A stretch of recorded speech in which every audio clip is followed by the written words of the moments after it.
you hear me okay? Yes. All right. Well, good afternoon, everyone.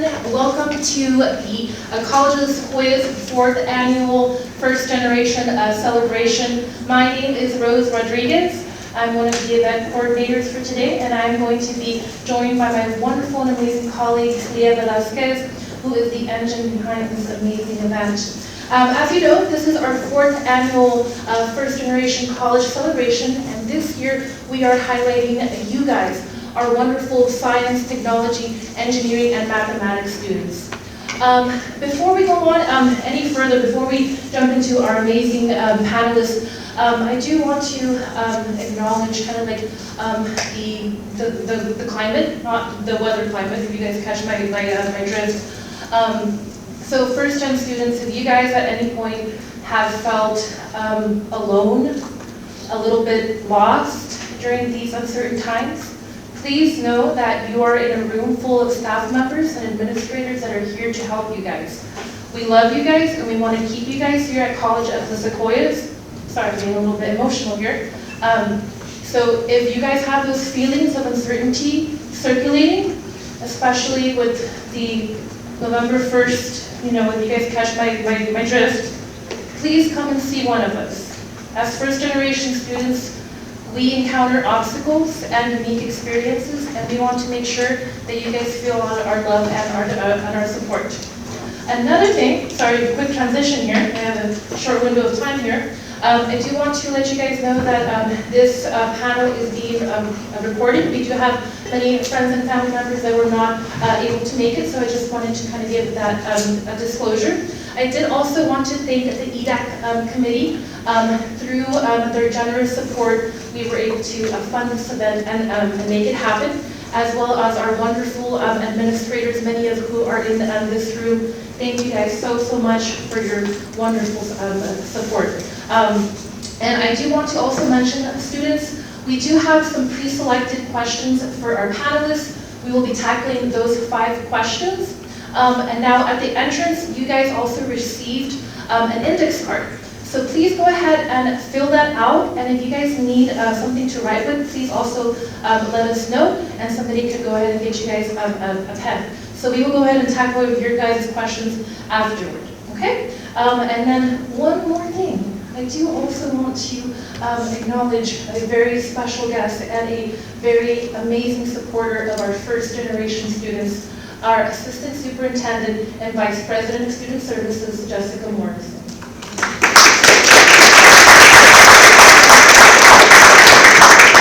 Good afternoon, everybody, and I'm not that special of a guest. I'm honored to be here today. I want to thank Rose and Leah again, both of the engines behind this. They volunteer their time because this is so near and dear to their heart, based on their own past experiences trying to navigate education, and then their experiences in working with our students every single day. I also want to thank our panelists. They come here out of the goodness of their hearts to share their stories and really ask them questions, and the questions that you think might be embarrassing to ask. How did you do it? What did you do when this barrier got in your way? How did you overcome that? How did you emotionally overcome that? They're here for it all. They've been through it all, and they're successfully sitting here and wanting to give back to our students. So thank you very much from the bottom of our hearts for being here today. I want to share just a few quick things. I spent the morning, does anyone know where Houston Elementary School is in Visalia? I got some heads shaking. Yeah. So I got to spend the morning there and in a classroom, and oddly enough, my career started as an elementary school teacher, so like those little guys were special to me. But they showed us a video of the kindergarten class. Maybe they showed 10 or 12 students, and they asked them when they were 5, I guess you're 5 when you start kindergarten, 4 and a half, 5, maybe some 6, they asked them, what do you want to be when you grow up? And they went through all of the things. It was so cool. A chef, an FBI agent, a CBI agent, I think he meant CIA, it was so cute, a teacher, because they wanted to be just like their kindergarten teacher already, like on their week 1 of school. They went through all these really amazing things, a doctor, because I want to help my family when they get sick, the sweetest things you can hear. And I want you guys to think back, when you were 5 or 6, what did you want to be? And what happened to that as life goes on, right? Because you think back, like I know when I was 6, I wanted to be a truck driver. I told everybody I wanted to be a truck driver. Sometimes I'm like, that would have been the way to go. I'd be on the road right now. I was going to have a dog, the whole thing. And I say that because sometimes as the real world happens, I think Rose is alluding to a lot of real world stuff happening right now, you kind of lose that mojo. You kind of think, I don't know if I can even attain my goals and my dreams. And I hope today when you leave here, you're very inspired. You can absolutely achieve your goals and dreams. By being here today, this is like the absolute first step in your success going towards that. You took time out of the day, even if someone offered you extra credit, or even if your friend drug you here, or someone forced you here, you're going to leave here better for it. I know it, I watch it every single year. Is this our 4th year? 4th year. Especially when you hear from your peers who have gone through it and come out very, very successful on the other side, and they won't be hesitant to share their challenges with you. Also, I want to ask this question. Who, when you first started here at college, knew exactly what you wanted to do and how to get it? Some of you do. You did. Anybody? No one came in knowing what their major was and what they want to do? You did? What was it? Biochemistry. Biochemistry. Okay, you came in and you knew what you wanted to do and you got to get there. How many of you came in and did not know what you wanted to do or how to get there? Okay, there's a lot of you in here, right?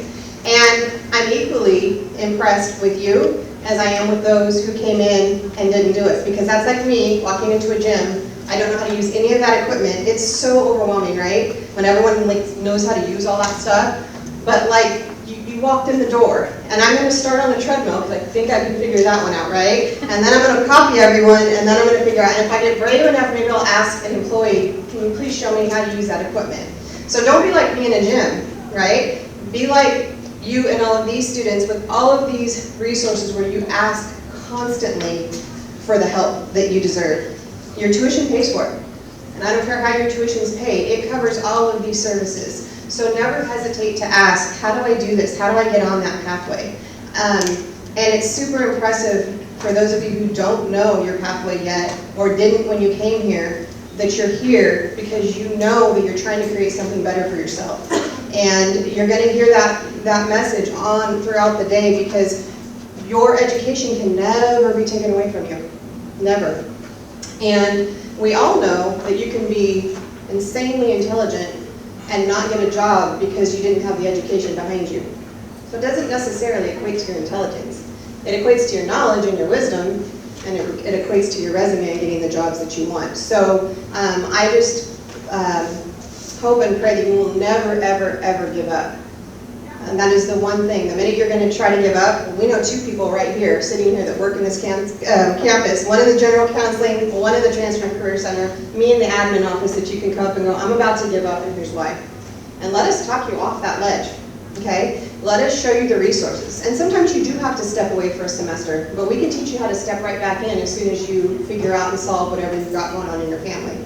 So without further ado, I want to give you plenty of time for your panelists and your questions, the important people here in the room.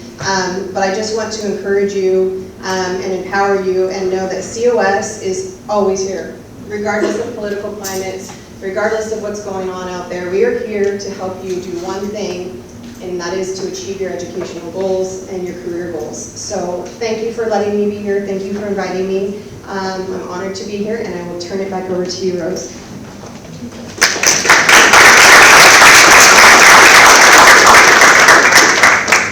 Also, folks, something I did want to point out, 6 of our panelists are actually community college graduates.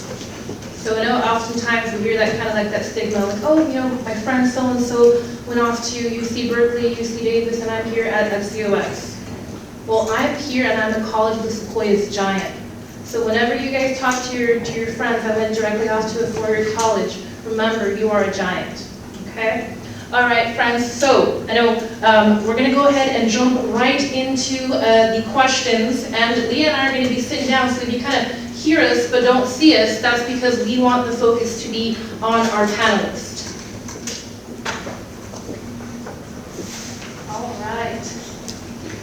Wonderful panelists, and we're going to go ahead and get started with Hector. Could you share your name, undergraduate, major, title of graduate and doctorate if applicable, and the title of your current position in your organization? Hello, can you all hear me? Okay. My name is Hector Facundo Arena. My undergraduate education, first I started at UC Davis. I got a bachelor's in statistics, then moved on to CSU Fulton where I got my master's in statistics. But then I came back here to get some skills, so I got an associate in accounting as well as mathematics because I never finished that at UC Davis, so I just wanted that under my belt. Currently I'm working on my info or computer info and support certificate on, so I'm always constantly trying to learn new things. And I'm also the CTE research analyst and grant specialist here at COS. Hi everyone, my name is Isis Rosto Vicencio and I attended COS. I majored in chemistry, I transferred to UCLA, majored in chemistry, and then I went on to get my PhD in environmental sciences, and I currently work at the California Air Resources Board. It's a state government agency, and I'm an air pollution specialist, so we deal with anything related to air quality and greenhouse gases. Before I introduce myself, I just want to say thank you to my students who showed up and supporting this. Thank you. My name is Erica Estrada. I came here to COS and graduated about 10 years ago. Then transferred to UC Davis to get a bachelor's degree in medical microbiology. Went to Virginia Tech to get a master's degree in food science. Came back to UC Davis to get my PhD in food microbiology. And now I serve as full-time faculty teaching microbiology and biology to the best students in the Tulare campus. And I'm very happy to be here. Hello everyone, my name is Jorge Paz Villegas. I majored in mechanical engineering. I started at Greeley Community College, and then transferred to Fresno State. Currently, I work at Tesla as a supply quality engineer. Thank you for the invitation, by the way.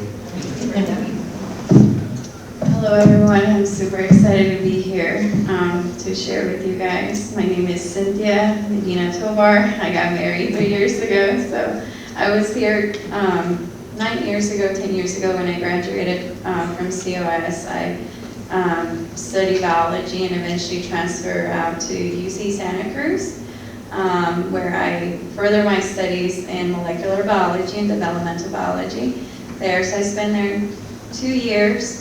Then I took a 1-year gap, as my goal was to become a dentist. So I started prepping that 1-year gap for dental school because you do have to take like an admissions test. But during that year, I stayed pretty busy. When I was in undergrad in Santa Cruz, I remember commuting to Modesto, which is about 2 hours from Santa Cruz, to get my dental assisting certificate so that I can get hands-on experience before I even get to dental school. So I did that for a year, and then after I graduated, I was working as a dental assistant, and I also taught biology. So I was at Porterville High School, so I was taking advantage of my time. And then after that, that's when I applied to dental school, and I was there for 4 years at UCSF. Today, I'm a practicing dentist in Hanford Dental Center. I've been there for 2 years now. Hi everyone, I'm Juan Nunez. So I started at Bakersfield College. I'm from Delano, so that was like the nearest community college for me. I majored in biology, transferred to CSU Bakersfield. I graduated with my bachelor's in biology in 2017. And then I decided to go into teaching, middle school, well, single subject teaching, which is like middle school to high school. But so I went into a teaching credential program at CSUB, and then I got a job in Delano teaching at 6th grade science. I did that for about 5 years. During that time, I went back to CSUB to get my master's in biology, and about 3 years ago is when I got a job here, and I currently teach general bio and human anatomy here in this campus. Hi, my name is Alejandra Ramos. I started my education here at COS a young 10 years ago. I was here for 2 years and I transferred to Fresno Pacific University and got my bachelor's in biology with a human health emphasis. During that, after I graduated, I ended up working here at our local clinic, Family Healthcare Network, where I started as a health educator, got a lot of hands-on experience in the medical field, and then I eventually applied to the physician assistant program at CSU Monterey Bay. I got in, and then I came back after I graduated with my master's of science in physician assistant studies, and I now work in the clinic that gave me the experience. So now I am a practicing physician assistant. Hi everyone, my name is Alicia Curtis. I started here at COS in 2017. I spent 4 years here, but I did earn 11 associate's degrees, so if you have questions about what to do, let me know. And then I transferred to Fresno State and graduated with a civil engineering degree, bachelor's in 2023, and I minored in construction management. After graduation, I moved to Sacramento, where I now work. I work in construction operations, so I am on site every day in the field, working to build a solar farm. Great, thank you for the details there. And I'm so glad to hear that all of you guys attended the community college at one point in your lives. So that's always a great thing, because I think there's a stigma, unfortunately, at the high schools. And we'll talk more about that, I know, in the conversations that we're going to have. Okay, so I have the longest question, so I'm going to break it up, but you guys have the questions in front of you, and whenever you capture, just read the question along with me, okay? So, as a first-gen student deciding to pursue a STEM major, how was the career exploration journey for you? Did you change your major or career goal multiple times, or always knew STEM was your destination? And what led you to your current position? We can go with Hector. So just to give a little background, my parents were undocumented immigrants. My mom and dad came from Mexico, and they were still illegal when I was born here in Visalia. But luckily they're legal now and stuff, so that's in the past. But I had an upbringing where there are certain things we couldn't do because of that. There were farm workers, so I grew up as a farm worker as well. So back in Mexico, my mom barely had a grade school education. My dad probably not in middle school, so they're pretty much functionally illiterate at some points too. So, I mean, imagine that growing up, me going to a school that only speaks English and they only speak Spanish. So that was my upbringing, just hard work, but then when it came to the school stuff, that they really couldn't really help me with that. That's all was on me to learn how to do multiple languages on top of that, because I was pretty much my dad's interpreter at 6 years old, like with mail and stuff like that. So that's how I began life here. But so there really was no like role model or anything like, hey, like you want to get into to be a teacher, you want to be like an astronaut or whatever. It was just a field work. I was taking breaks when I was like 9 years old and stuff. Like that's what I thought the rest of my life was going to be, because that's what I've known up to that point. So during school, I guess there's a couple teachers that noticed that, wait, you're pretty good at math, like, why don't you focus more on that? And I didn't see it, honestly. I was like a little punk too at the same time. But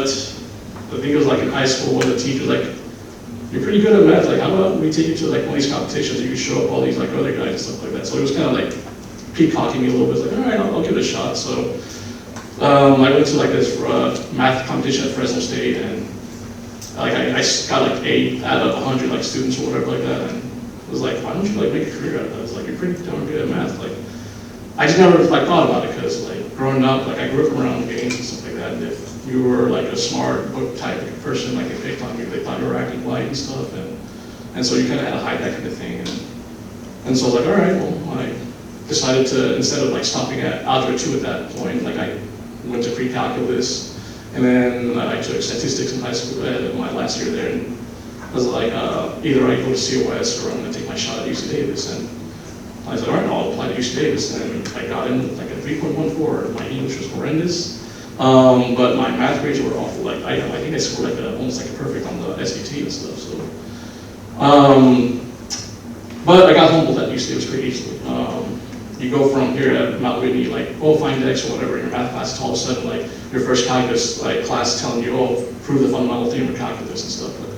And I suffered for the first couple of semesters of there at UC Davis. I almost dropped out because of it. So I ended up switching my major from pure mathematics to statistics because I liked using computers as well. But that second math course I got like a C- in, and I was about to drop out. My counselor told me, why don't you go to tutoring? And at that point I wasn't tutoring, I wasn't going to tutoring. I was like proud, so I was like, part of the culture too, like being macho and all that, like I don't need help, I'm gonna go out and like have people like teach me, I'm not done or whatever. But after that second like bad grade in calculus, I was like, okay, I need help, I can't do this no more. It was a humbling experience. And so I started getting tutored in my last calculus course, and I said if I didn't do good in this, I'm just gonna go home and figure something else out. I got a B+ in my last calculus course, and from there I just, okay, this is good, I'm gonna keep motivating myself to like keep tutoring and stuff. Like there's no shame in like asking for help, and luckily after that, like the rest of my courses, I mean they were hard, but with that extra help I was able to succeed, and I graduated from UC Davis. Now during that time I tried to get into research. I went through a program called MERPS where they took undergraduates and like tried to like gear them towards like academic research. That's mostly what the UCs are known for. I tried getting into a student researcher position with one of the professors, but it never worked out for me. I always, I was up against a lot of like bright students from all over the world, and I guess like when I tried to make my case, it just never came across the professors there. So pursuing it, after I was done with UC Davis, like I didn't know what to do now. I got my bachelor's in statistics, but I really didn't like explore careers. Like after that, I was like, it's like kind of like a checklist thing, like. So I came back here to Visalia, and like I spent like about a year not finding a job or anything. It was back in 2012, I believe, and the job market was horrendous, especially here.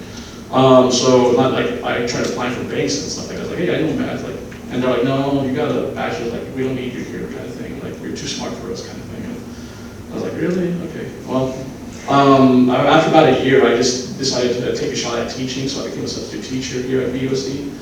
And I did that for about 4 years. During that time, as a substitute teacher, it was like I got out of my shell. Like I'm an introvert. I don't like to talk much. So like seeing all you like staring at me right now, I was like,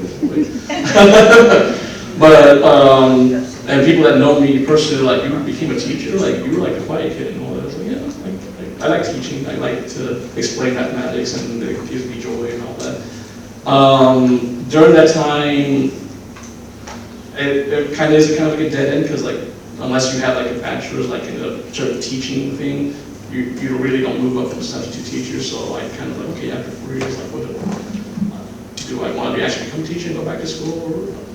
But I came back to COS during that time, and I wanted to brush up on all my math courses again because I was forgetting a lot of stuff. And during that time, I got into the SURGE program here. That's not here no more, but they got me an opportunity with a ag researcher out in one of the labs here, and because of that experience, she liked me so much that she actually hired me onto her actual research team from UC Davis out in the Tulare extension. I did that for about a couple of years, went back to get my master's while doing all this, and then I applied for the job here at COS for the math lab coordinator position in 2017. So all that was going on all at the same time. So I became the math lab coordinator for 4 years, and then I got the job I did in 2021 as the research analyst. And I could write a whole book about my hunting experiences, but I'm just trying to keep it short because I don't want to waste everyone else's time. But yeah, I mean, I definitely had my hills and valleys there during my educational and my career pursuits.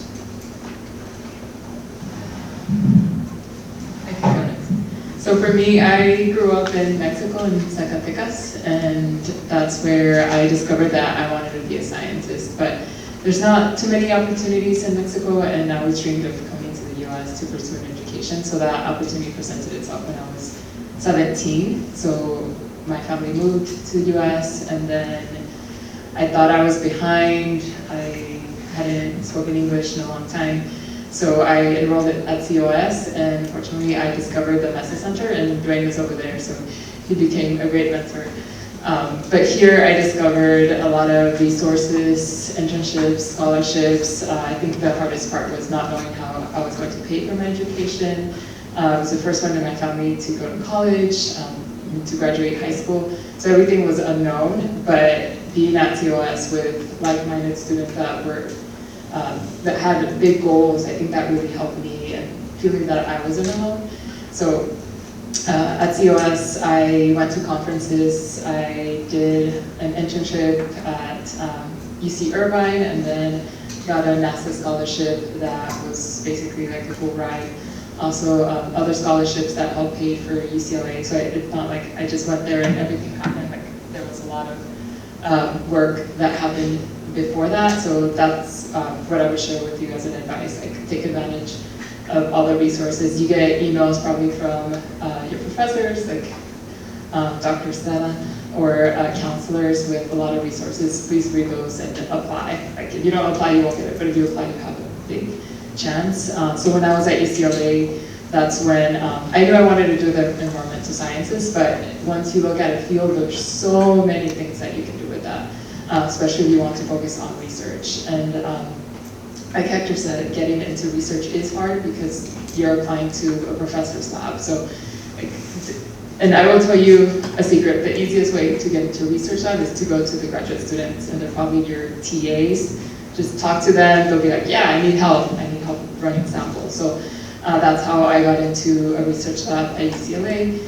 and I was with that professor for about 2 years. So with all that experience, I discovered that I wanted to focus on greenhouse gases. So I had also done an internship at the NASA Jet Propulsion Lab, where we focused on mapping methane emissions. So I had met someone who was about to start her lab at UC Riverside. So I followed her as her first PhD student, and I spent there about 5.5 years. But I wasn't planning to come back to the Valley, but my research brought me back. So I discovered that the Central Valley is really interesting from a scientific lens because we have so much pollution, a lot of dairy farms. So my PhD is on methane emissions from the dairy farms here, and that's what helped me get my job at CARB, the state agency. And there I helped start a new program that uses satellites to detect methane. So we launched the satellite last year, and it's been we kicked it off in May, and when we find a methane leak, so if you see this leak from space, it's a huge leak, so we notify operators and we ask them to fix it. And California likes to be a leader in environmental issues, so we're working with other jurisdictions. Like yesterday, I did some analysis for the government of Chile to help them do something similar to what we have in California. So never imagined I would be doing this kind of work, but they all started here at Seattle, so that's my story. So, for me, how was my career exploration journey? It was not linear. So, a little bit of background. Just like Isis, I was born and raised in Mexico. And when I was 17, I'm from a very small town, or a pueblo, or a rancho, for those who speak Spanish, like a very small town. We don't have stoplights. People aren't drive. They don't really drive. We bike everywhere. And so the expectation for a woman in my town is to finish high school, get married, have babies, and stay at home, or work for a grocery store, the mercado or something. I know that that was not for me. I really liked school, and I knew I wanted to continue going to school. So fortunate enough that I found in the US, so when I was 17, I came to the US to pursue a higher education. And so why didn't I pick social science? Because I had to write essays and I didn't know English. So simple as that. Numbers made more sense, equations made more sense than look at a sociology paper and try to figure out what the author was trying to get at. No idea, I couldn't even understand the paper. The other thing is that my interest for STEM, it started very early. I come from like I said, a very small town, but we have Dia de los Reyes, which is like our Christmas. We get presents, and for like 2 or 3 years straight, I got tennis shoes. I guess that's what the Reyes Magos, aka my parents, thought I needed. But I wrote my letter that I wanted a microscope. 4 years straight until I finally got my microscope, and that was the happiest year. I would go collect like plant samples, onion scan, all of these things. And so I always knew science kind of like interested me. And then, not knowing English, that was another limitation. And the other thing is I'm a foodie. I am always thinking about food. Right now I'm thinking about what I want to eat today. And so in Mexico, you know, we have tacos, we have like pozole at night, you know, getting the vibe at night, you want to go to the taco truck. Well, sometimes I will get sick, right? My mom will always say, oh, you got sick because you ate too much or you ate too fast. And then I always believe my mom, right? Like, why wouldn't I believe my mom? She knows better. I was a kid. Then I came here, started taking a class with my microbiology professor, who's wearing a tie right now, up there, if you want to see it. Dr. Wilcoxon was a microbiology professor, and he taught me that microbes can cause disease. And I was like, my mom lied to me. What else has she been lying about? So I realized that I was dedicating my career to prove my mom wrong. So I went and pursued my degree in microbiology because I wanted to explain my mom, like, how wrong she was. No, not really, but I do. She doesn't let me in the kitchen anymore because I'm a food scientist. So I knew I liked sciences, and I was part of the MESA program. Again, shout out to Dwayne over there. He was the director back then. And we were applying for research internships because there was no search program, I think, when we were here. So we had to go and get an internship somewhere. Well, I remember they had like a boot camp, and they told us how to write our essays. The first year I applied to 5. How many did I get? 0. But that didn't deter me. The next year I applied, and I actually got 2. One was at the Jackson Laboratory in Maine. Well, remember, I'm from Mexico. That was my second year. No idea where Maine is. I'm actually pretty sure that if I ask you, some of you guys, where Maine is, you cannot tell me on the map. So Maine is all across the country, closer to Canada in the north. So I jumped in a plane and went there for the summer.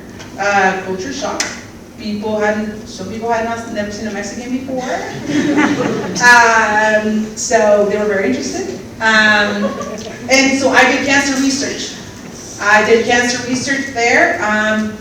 It sounded very nice, right? Like, who do you want to be an undergrad from COS? And they're like, oh, I just came back from Maine and did cancer research. Well, it sucked.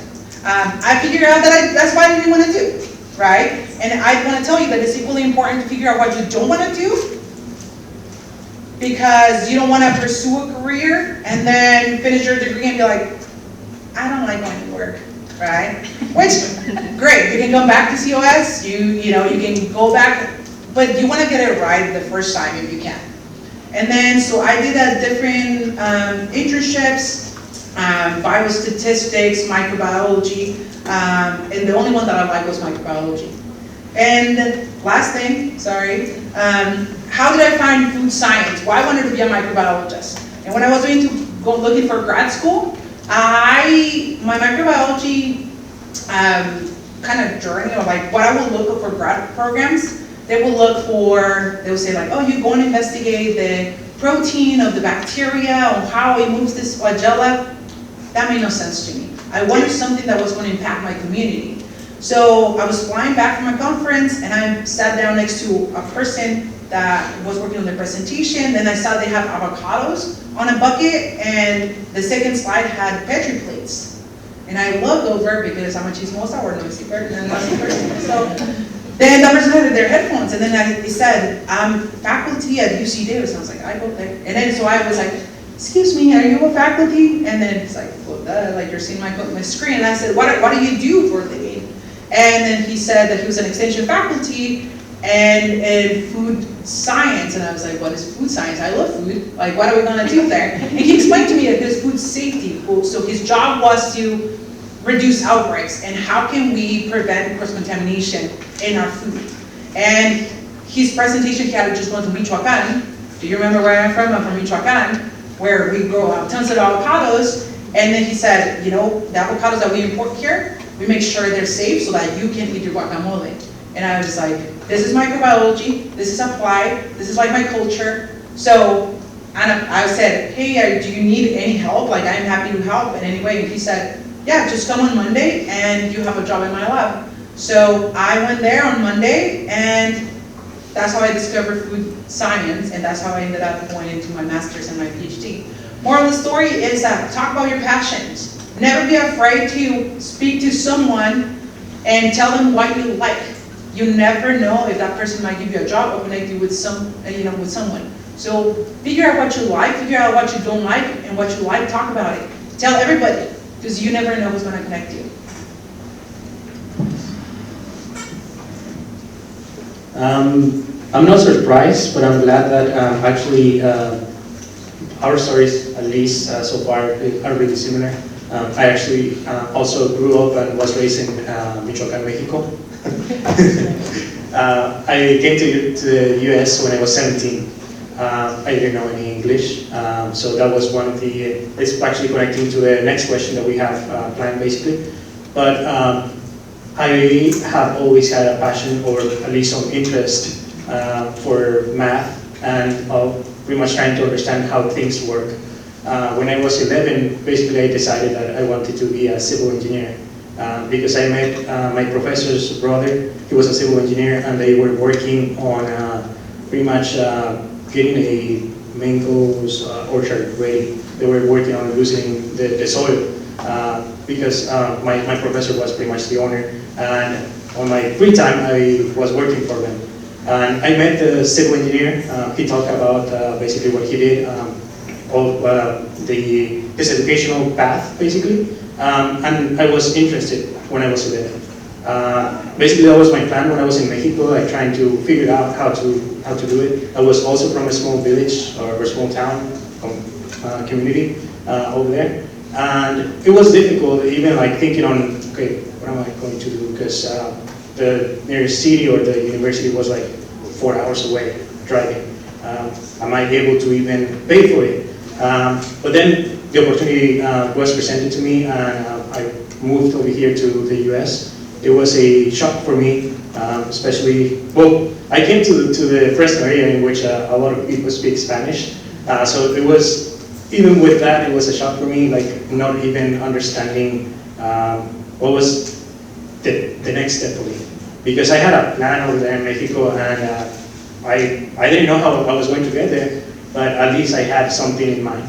And over here, when I came to the US, my ignorance about the educational system was one of the items that pretty much I don't know where to go. And I was 17, so I attended high school, and over there basically they told me you don't have enough credits, you're not gonna be, you're not going to graduate from high school basically. But Mr. Iñiguez, he was my counselor over there, and basically they gave me some information on, okay, you can go this way, you can do this. I actually had to get my GED before going to college, and when that happened, because I didn't know the language, I didn't know the paths that were available, all the opportunities or grants or everything. I changed basically my major, going from civil engineering to mechanical technician, because I didn't know what was out there. Like, I didn't know what opportunities or basically any support that was available. And then when I started my ESL classes, English as a second language, in Reedy College, and that's when I met great people again, and they were guiding me towards the process or the opportunities available for us, like students, ESL students. And then that's when I started thinking again on, okay, I like cars, I like to know how things work, but that's not what I want to do like for the rest of my life. And I started talking to the engineering professor over there at Greeley College. I started talking to other people, counselors, and that's when I decided to go back to engineering. And this time, when I have a little bit more information about the different branches of engineering, I decided to go for mechanical engineering because I thought it was a more complex type of engineering in a sense. And well, just pretty much the classes that we're offering, everything was, I don't know, sounded and seemed to be complicated and complex, and I was like, well, I don't know if I'm going to make it, but let's give it a try. And that was pretty much my final decision. I transferred from Greeley College to Fresno State. I graduated with my bachelor's degree in mechanical engineering. And basically that was how I ended up in my current position at Tesla. Everything lined up. I was applying everywhere because I was set to graduate in May of 2022. I was applying everywhere to basically all the opportunities that I was looking online, LinkedIn, everywhere, connecting with people. And my main goal was to land something on the design side of engineering. But there was an email from one of the programs at Fresno State stating that Tesla was going to come to Fresno State and was interested on doing some interviews. So if we were interested, we could just send our resume. I was like, what can I lose? So I decided to submit my resume. I got my interview. I went through the first one, went through the second one. I got a job over there, and currently it's my third year at Tesla. I started as an associate supplier quality engineer. I was recently promoted to senior supplier quality engineer. So far, it's been a rewarding decision.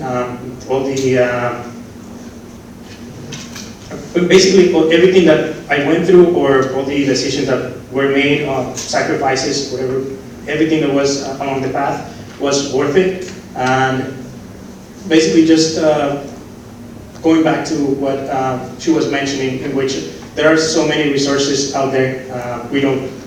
Sometimes we don't look for them, or we ignore them on the emails, the messages, or even during class, our sessions with counselors.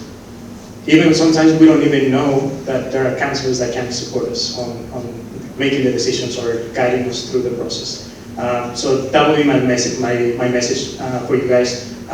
If there's an email stating that there are grants over there, or that you can apply for them, just do it. The worst thing that could happen is you get declined.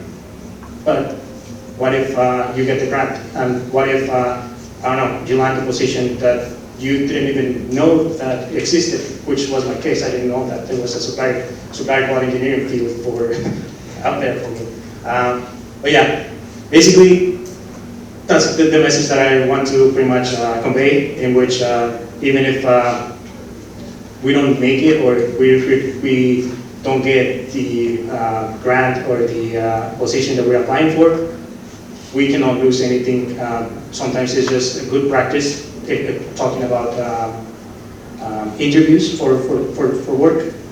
Sometimes just the experience itself, understanding how the interview process works, is going to be rewarding, because that can prepare you for other positions or other interviews. Yeah, that's from my side.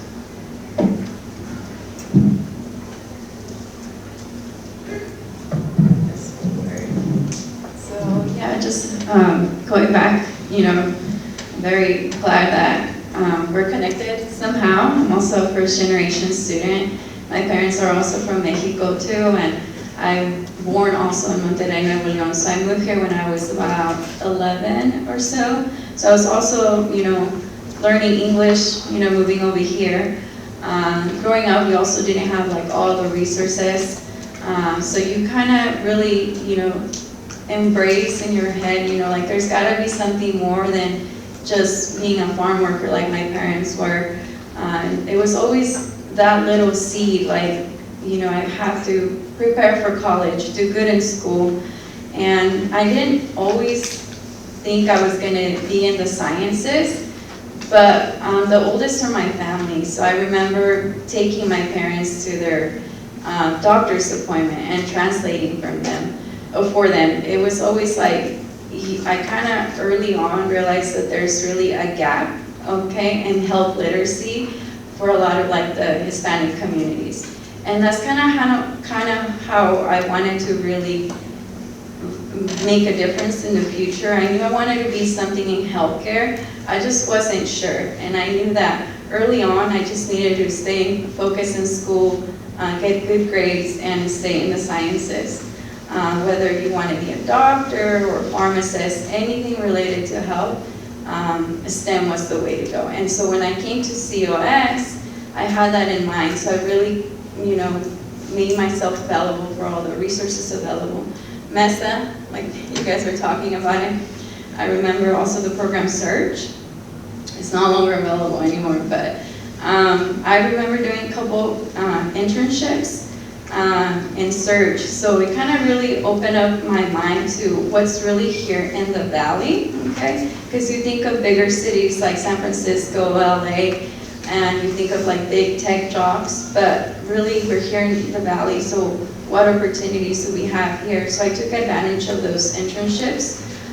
Specifically, there was one with Dr. Lago. He's like a veterinarian, and he was working in cattle, specifically looking at mastitis, which was like infections for the udders of the cows. And so the science is just pretty much connected for me in that aspect, because he came to MESA and he gave a presentation, and he then opened up volunteer experiences at his laboratory.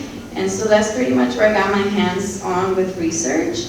And it was eye-opening to see that there was other opportunities like plant science too. There's other internship that I did in plant science over in Parlier with USDA. They're big in like grapevines and studying the microbes that infect the plants, okay? And so if you think about it, we're surrounded by orchards and fields and cows and dairy industry. So there's a lot of opportunities out there. And so I just kind of also wanted like to transmit that message, and I think we're going to kind of touch more upon the following question, to kind of go back to why did I decide to stay in the sciences was because of that. I eventually decided to pursue biology to become a dentist. The reason for it was because growing up in the Hispanic community, you see a lot of health, okay? Sicknesses, specifically in the teeth, periodontal disease was something that affected my grandparents and my dad early on. And so just learning, why do people get dental or tooth problems, and, what can we do to prevent that in the future? And so I kind of wanted to go into that path, and I decided to study biology and Sec 2. Eventually I went to UCSF San Francisco, where I did my dental program for 4 years, and I tried to stay as busy as possible there. I did an externship in Gilroy, California, where I was there for about 6 months, helping out the Hispanic community. It was a very underserved community where there was a lot of Spanish-speaking patients. So that's where I really got a lot of hands-on, kind of learn more about the culture and the challenges that a lot of those patients kind of encounter in their lives. And so I was very happy to be part of it, because I always envisioned myself to come back to the Valley and practice here. And so that's kind of where I wanted to go over as to why I decided to stay in the sciences. And maybe Alejandro can touch up a little bit more on the healthcare aspect.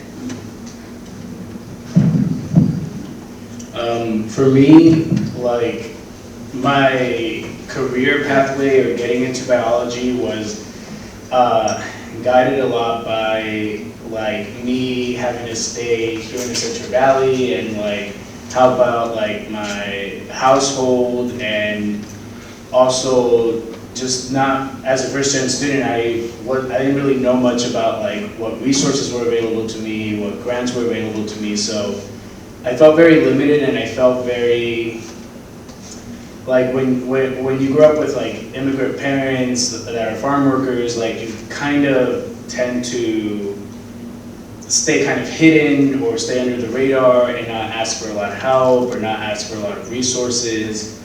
And I think that kind of stayed with me throughout college. So I was that student that like was going through the motion and trying to figure out what I was doing and not really asking for a lot of help. And I fell into education because there was a lot of grants and money available there, and I didn't have to ask anyone for anything. It was just kind of like, especially here in California with math and science, like there's such a push to get more educators for math and science. And so there's a lot of money there that was available.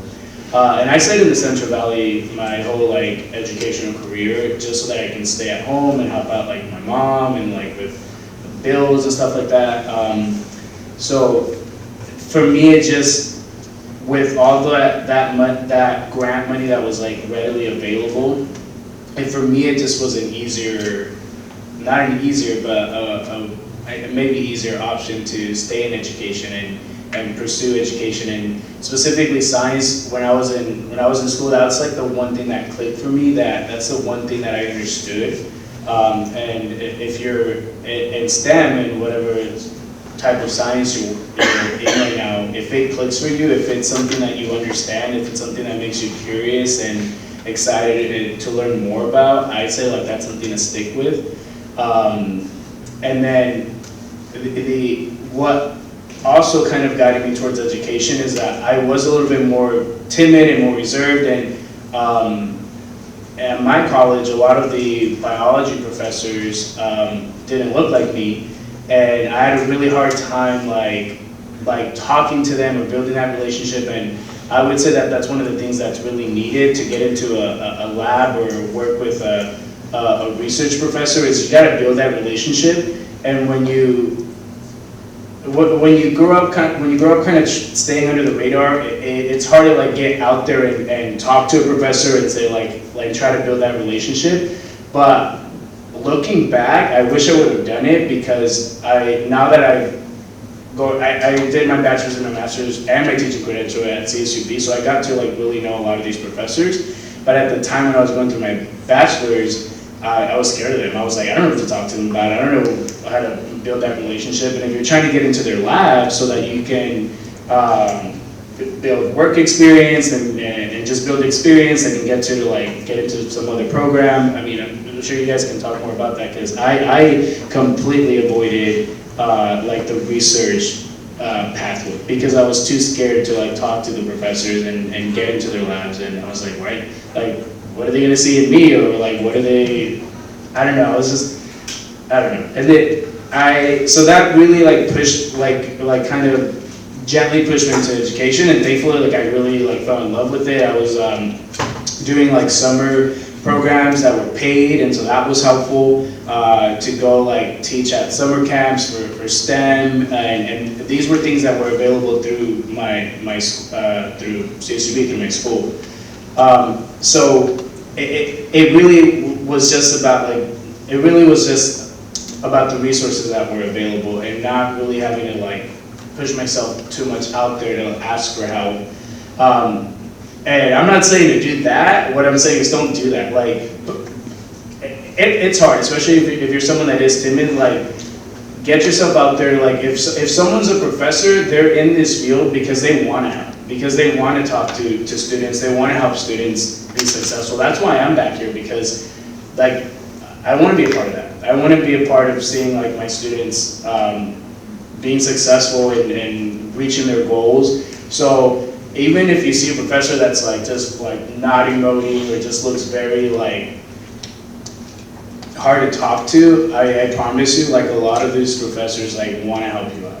And all it takes is you just like talking to them a little bit and getting to know them, and maybe seeing them at office hours. And I will say that I think that if I would have been a little bit more brave and push myself out there, I was really into microbiology, but I was just too scared to ask my microbiology professor if I can like join her lab, because she was like German, and I was like, I don't know this person, I don't know how to talk to this person. And now after the fact, I wish I would have done it, and maybe my career pathway would have been something else.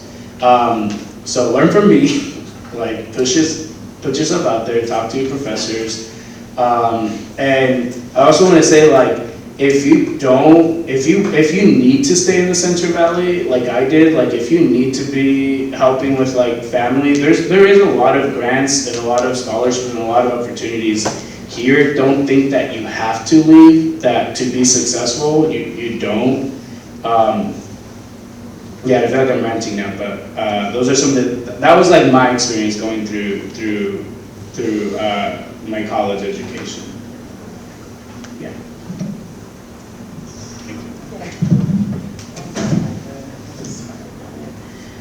So growing up, so I was born and raised here in the Central Valley.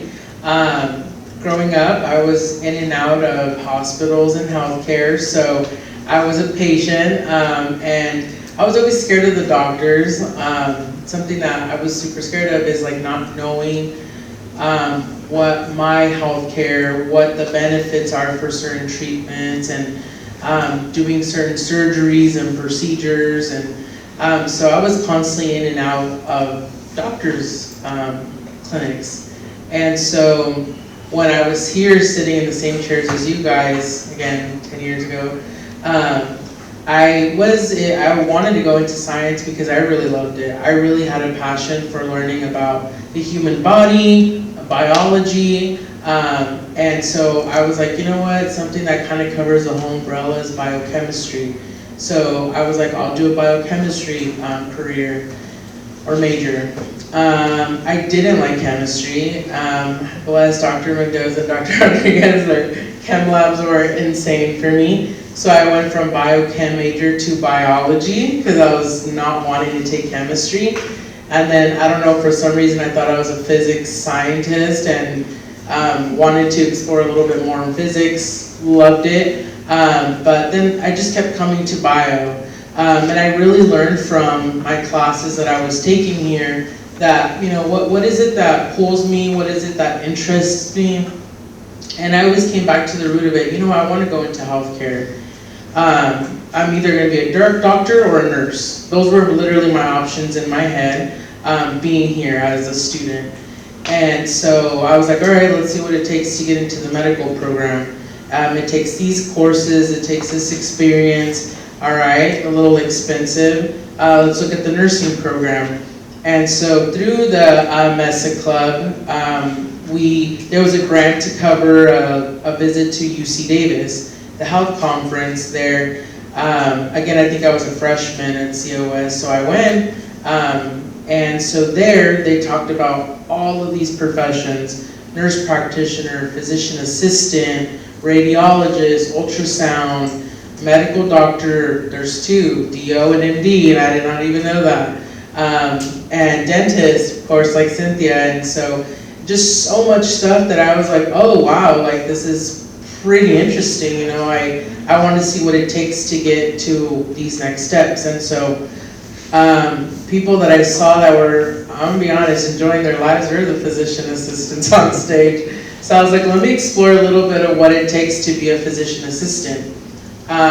So when I looked more into it, they literally have the same autonomy that a doctor does. I can prescribe labs, I can diagnose people, I can order medications, do procedures, everything. And I go, oh my gosh, that's awesome. And the school is half the time and it doesn't cost as much. So let me go ahead and dive into that.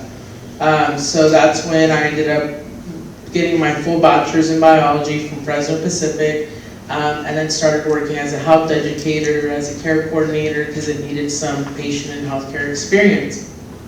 So then 1 year passed, I applied through the application for the physician assistant programs. 2nd year, 3rd year, and I finally was like, you know what, I'm gonna be 50 by the time I do, I'm gonna be what I wanna be. So when I finally was like, you know what, and unfortunately, classes expire, by the way, I didn't know that. Whenever you apply for certain healthcare programs, there has to be a little time difference since you last took an anatomy class. So they don't want somebody that learned anatomy 15 years ago, obviously. They want somebody that learned anatomy super fresh, that knows the human body. So my time was coming up. So I was like, you know what? I'm gonna go back to COS, retake some of these classes, see if I can get better grades than what I did when I was 17, 18 years old, now with some experience under my belt. So I came back, took some classes, ended up doing really good, and was finally like, you know what, if I don't get in this year, that's it. Like, I'm gonna just do something different. So I applied, and I applied to literally all of California, Arizona, Washington, just because there is a lot of PA programs out there. And I was fortunate enough to get selected to go to CSU Monterey Bay. And something that really drew me from that program is their medical terminology that they teach in Spanish. And so sitting there, taking my classes, I kept having to say, what brought me here? And it was literally sitting in the same seats you guys were, trying to figure it out, did a lot of research, talked to a lot of people, and tried to really network so that I could understand what it took to be what I wanted to be. And so something that I definitely say is, nothing's concrete, just kind of like how Erica mentioned. You could change your decision, you could change your degree, you could change what kind of job that you want to do, just as long as I always say, like, the year's gonna pass. 3-4 years are gonna pass whether I'm doing something that I want to work towards something that I want to do and love or not. So that's kind of like what I always said, like, this is where it led me, and I enjoy the profession I'm in, and it literally took just being invited and attending the UC Davis conference that really brought this profession out to me. So I hope that's, me talking about the physician assistant position, is something that's like, hey, I actually never heard of that. So please feel free to ask as much questions that you can, just because it was something new that I learned, even attending school here, so. All right, I'll get 2 housekeeping things out of the way.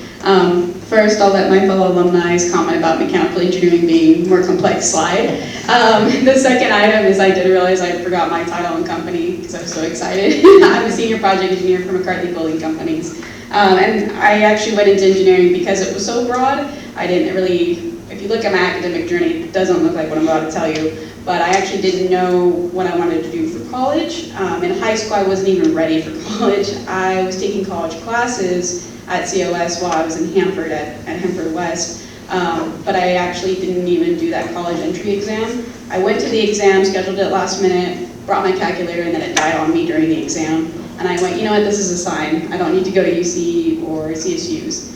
So I went to COS for about 4 years, and during my time here, I went from anything to theater to communications, and I really like rocks. So I did geology while I was here.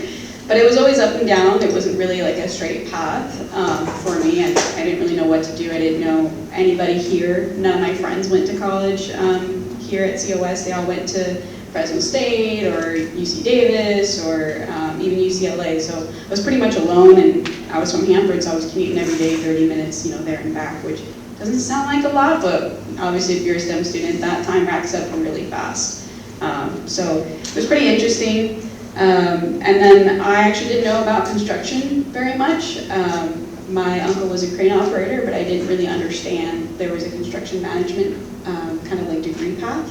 So I ended up going for civil engineering, and then while I was at Fresno State, the dean there actually said, hey, like, you'd be a good candidate for this new thing we're doing, which is a minor in construction management. So that degree is pretty new at Fresno State. They have a really good, robust program, and that's kind of how I got into construction. Prior to that, I was actually here in the Central Valley with Tulare County. I was working for the Department of Ag in this subdivision called the Natural Resource Conservation Service. So I was doing a lot with like the Air Quality Board. We do a lot of irrigation systems, the reservoirs, cattle, you name it. So I was very traditionally civil engineering, and then as I went to Fresno State, I kind of started looking more into construction. And down here, some people may think there's less jobs. I actually chose to move. I didn't have to for the company I'm with. We build hospitals, we build regular commercial buildings. If you guys are football fans, my company built the Allegiant Stadium. And then we also built the solar facility that actually powered it. So the Super Bowl a couple years ago that was hosted at the Allegiant Stadium was fully powered by solar. That's what I do now. So kind kind of mismatched, but because I do really care about our environment, that's why I went into the solar facility area, and I wanted to be a little bit more boots on the ground like I was when I was an inspector. So that's what I do now. Awesome, thank you so much, panelists, and I want to thank you guys for just being so candid and open and honest with your answers. I'm pretty sure all of our students really appreciate you guys' honesty. For this next set of questions, actually, we're going to give you guys a choice on which question to go ahead and answer. This will actually be the last pre-selected question, and then after that, we will go ahead and open it up to our students. I'll go ahead and read choice number 1, and then choice number 2, and then you guys could determine which question you would like to answer. So question number 1. Tell us about one barrier or challenge you faced as a first-gen student and how you overcame it. And then choice 2 is going to be, how was the exploration after earning your bachelor's degree / post-undergraduate, such as figuring out the next steps. And we'll actually go ahead and start with Alicia again. All right, I'll take the first one about the challenge or barrier I faced and how did I overcome it. So I was actually a disability student. I think there's a lot of stigma with STEM that you gotta be like top of your class, super smart.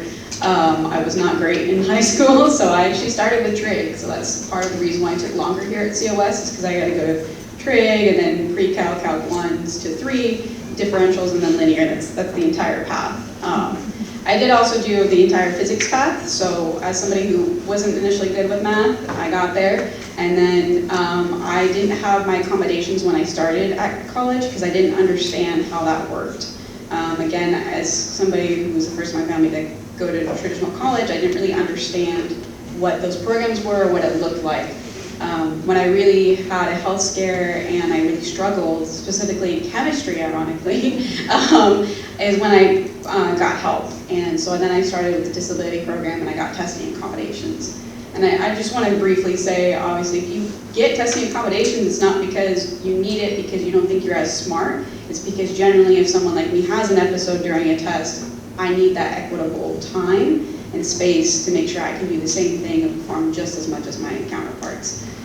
So that was one thing that I did, and then I got tutoring, I got help, because there is a lot of stigma that if you are a disability student, you have learning disabilities, you have physical disabilities, that you can't make it the same as everybody else, and I'm here to say that's frankly not true. And then as I went to Fresno State, I did become a 2-time STEAM medalist nominee. So I was end up at the top of my class because I ended up getting the resources that I needed. So don't be afraid to get that help for the things that you do need, because it will put you where you are supposed to be. And I want to make sure you guys excel with the programs that are meant for you. That was a good one. So I can answer, how was the exploration after earning your bachelor's degree and post-undergraduate and figuring out those steps? So I was always school. So when I was here at COS, I literally took summer classes just so that I didn't have to spend 3 years, 4 years. I was like, I'm poor, I need to be able to pay for these classes. So I was like, I'm only gonna stay here for 2 years, because back then, the stigma was, if you're at COS, you're gonna be here forever. And I literally did not want to be here forever, so I was like, all right, I need to push through this stuff. I transferred after my second year, and again, I honestly would have probably benefited for being here a couple more years, because I was like, I could have really took the advantage of the resources here to be able to excel really well in my classes. So I was here for 2 years, transferred, did 2 years at FPU, so it was just school for 4 years in a row. I didn't work. I was fortunate enough to not have to work during undergrad when I transferred to Fresno, but I did work at InShape across the street. Super awesome people. So I worked there. But then as soon as I graduated from my bachelor's degree, I did go into a little bit of a depressive era where I was like, what's next? I don't have a counselor or somebody setting up a plan for me anymore. Like, I was just so like, oh, cool, I need to take chem. Oh, next I need to take bio. I need to take calculus. I need to take this. I don't need to take anything anymore. I don't have somebody that's going to tell me where to go, what to do. and what experiences I need.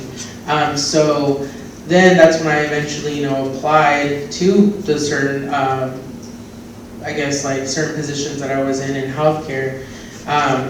And so I think something that I would definitely offer advice for is so that you're not stuck in those type of situations like I was.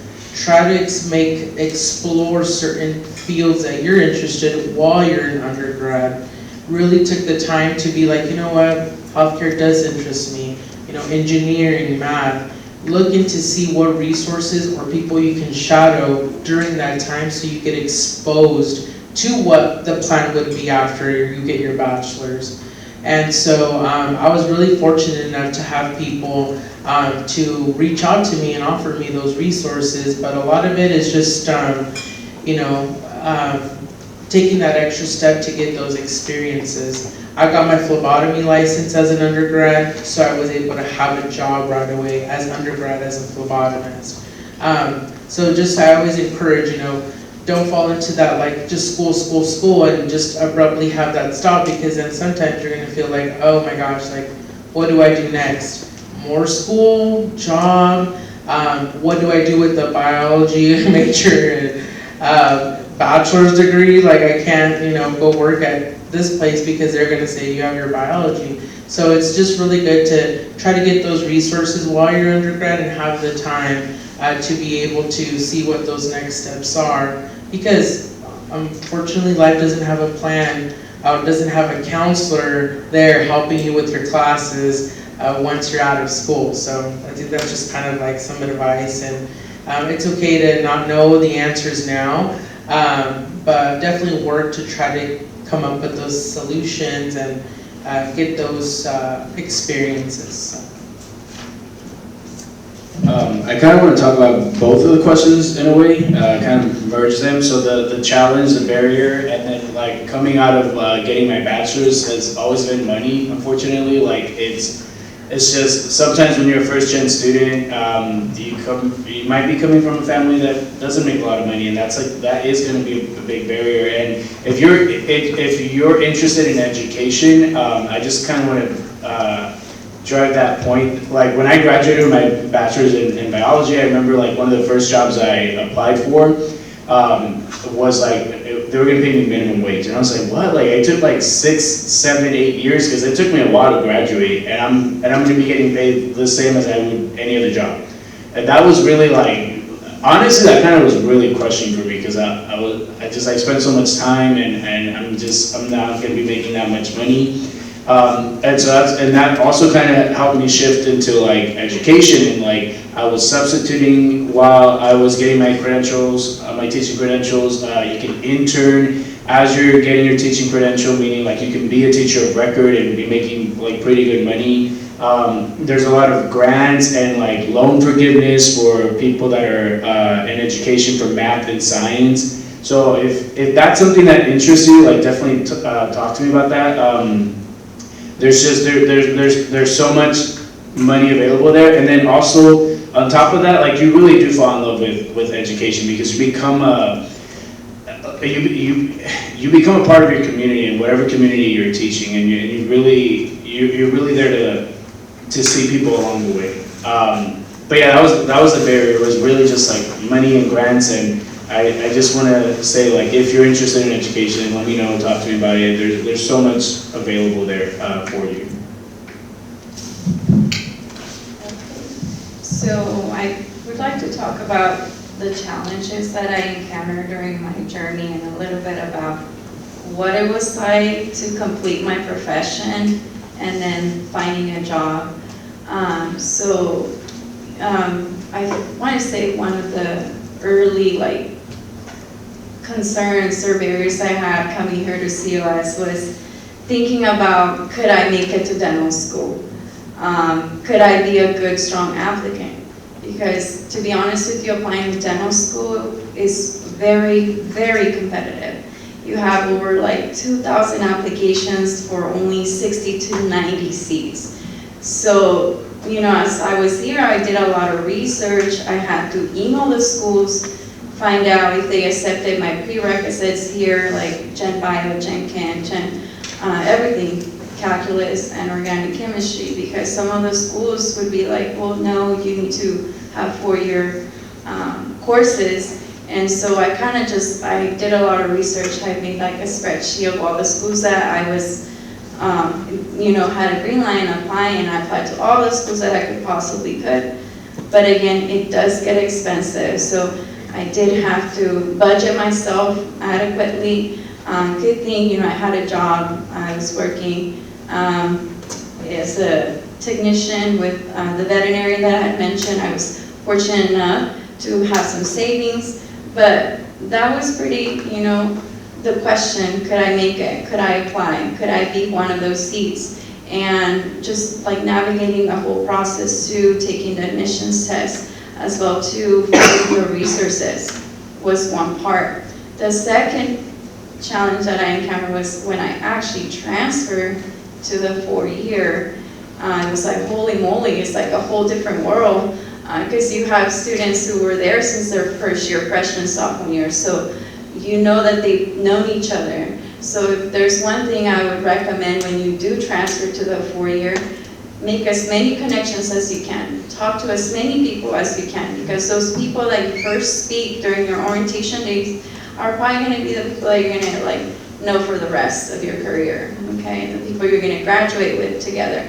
So getting to UC Santa Cruz, they had a really strong program for transfer students. They had like a whole massive dorm unit just for transfer students. So just when I got there, I just, try to make as many connections. I still talk to those people. They're my friends today. So just don't be afraid to reach out once you do transfer. Talk to as many people, and whether it's housing, tuition, and transportation. Sometimes I would commute or give rides because we're coming back to the valley.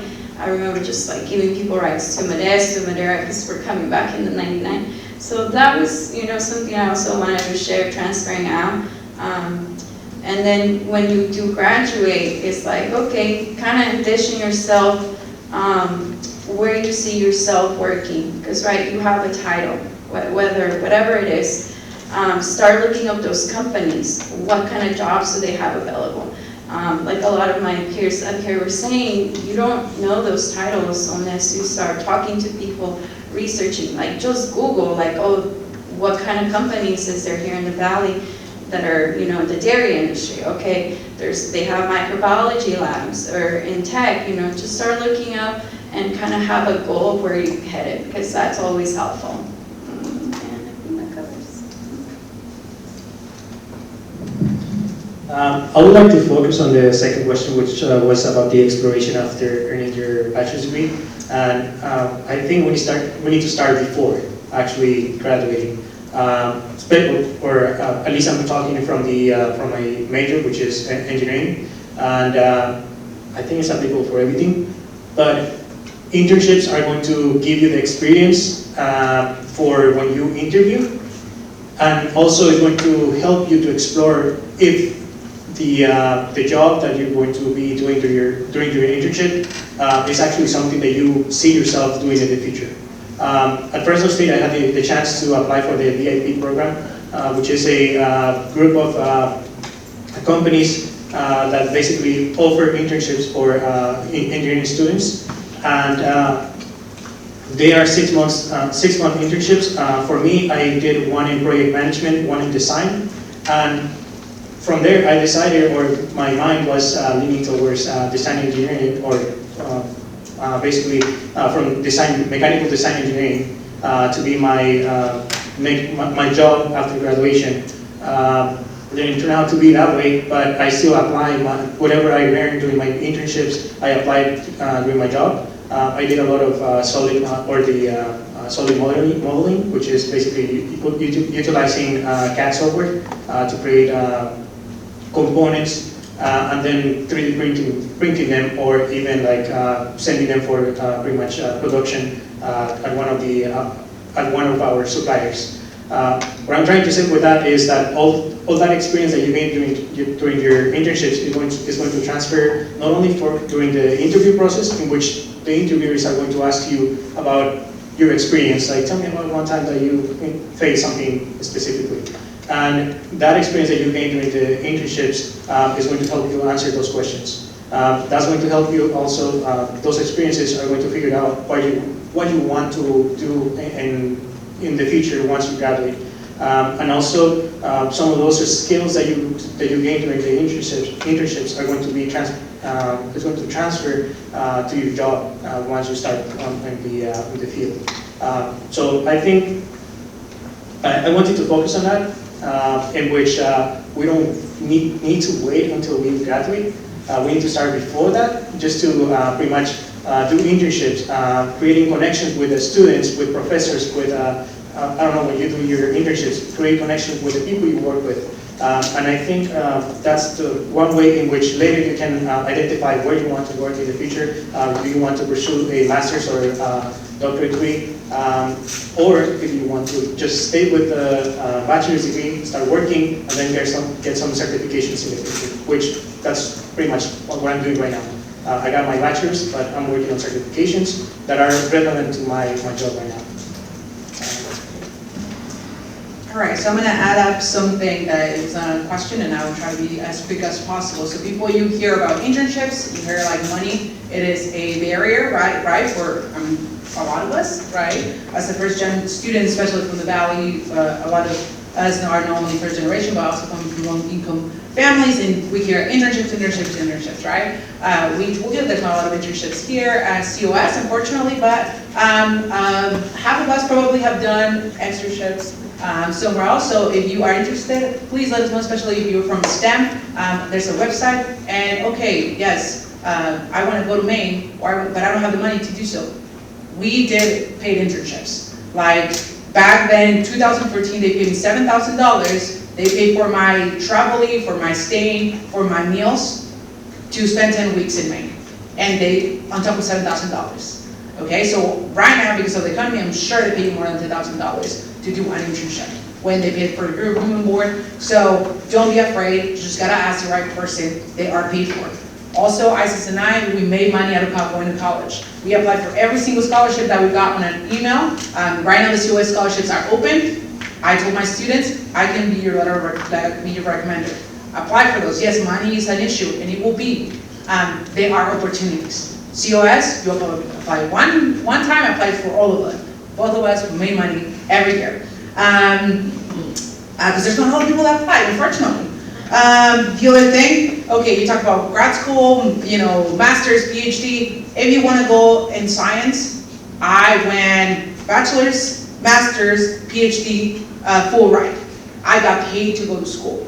So do not be afraid to have big dreams because of money.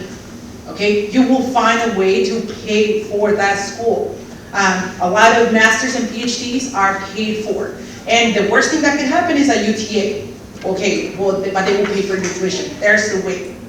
Okay, I don't want you to get discouraged. And all of these terms that we're throwing, if you have any questions, please ask us.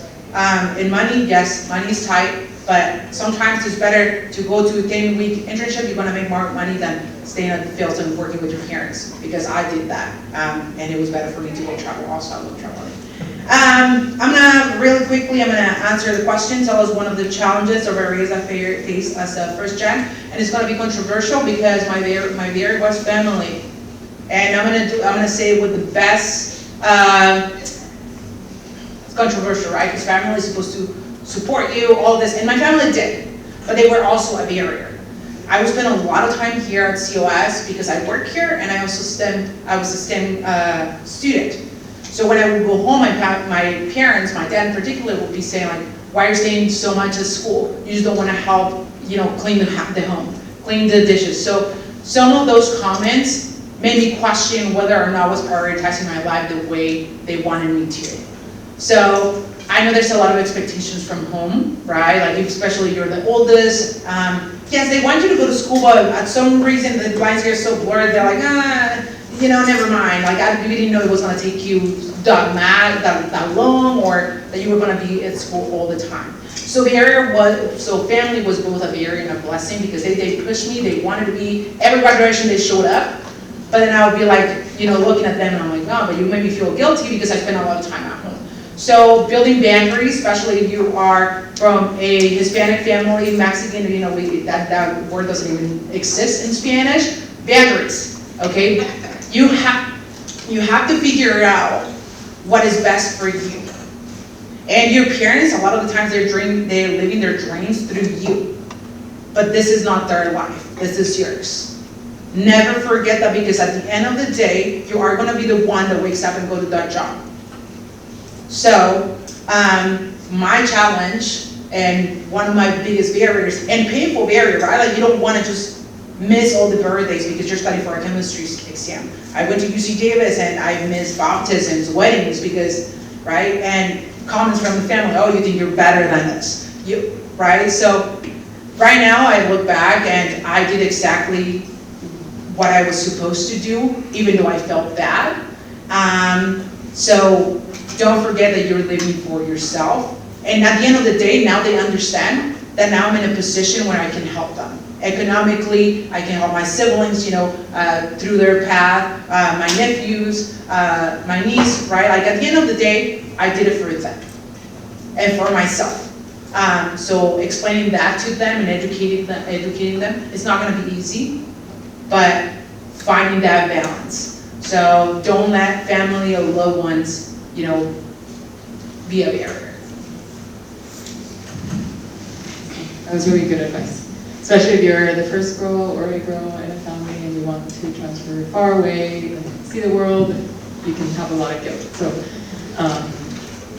you know, live your dreams and live them big. So for me, my challenge was imposter syndrome. Just knowing that I wanted to get to a PhD, but not knowing about how and if I would get there. So there was a lot of doubt for me, and also there's not a lot of people that look like you when I took my undergraduate courses once I transferred, and then even in the PhD program, like there's few Latinos.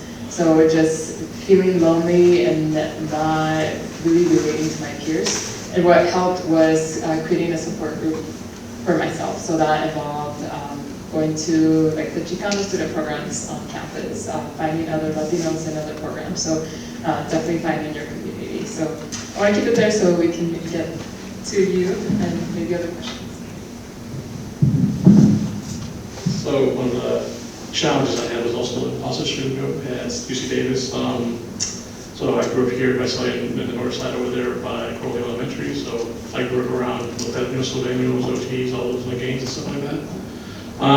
So I didn't have a lot of experience communicating with other ethnicities or people that weren't like campesinos and stuff like that. I always was insular with who I hung out with. So when I went to UC Davis and I was by myself and out in the world, 17-year-old, chip on the shoulder and stuff like that, it was a growing experience to